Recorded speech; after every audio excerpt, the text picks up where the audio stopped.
रिश्ते नहीं होते, बाद औक़ात माँ बाप परेशान होते हैं। बहुत परेशानी होती है जिस माँ की बेटी बैठी हो और उम्र बढ़ रही हो दिन ब दिन, वो परेशान होती है और बाप भी परेशान होते हैं, पूरी फैमिली भाई भी परेशान होते हैं, करीबी रिश्तेदार भी दुखी होते हैं, मुब्तला होते हैं। आखिरी रिश्ते होते क्यों नहीं? क्या वजह होती है कि रिश्ते रुक जाते हैं? जबकि अल्लाह माँ से ज़्यादा प्यार करता है, बाप से ज़्यादा प्यार करता है, अल्लाह सबसे ज़्यादा रहीम करीम है।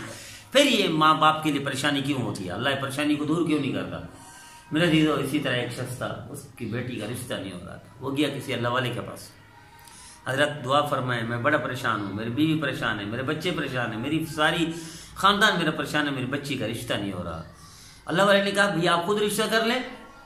इसने दोबारा ये समझा कि शायद अल्लाह वाले ने समझा नहीं।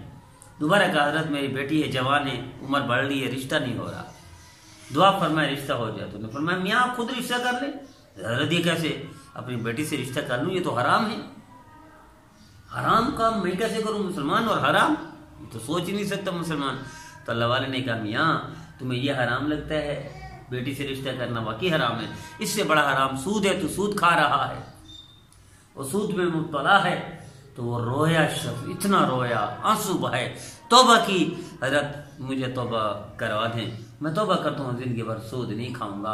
और अल्लाह का करना, जैसे तौबा की उधर दूसरे दिन रिश्ता भी हो गया। तो मेरे दीदो, ये जो रिश्ते रुके होते हैं, हमारी कोई गुनाह होता है, नाफरमानी होती है।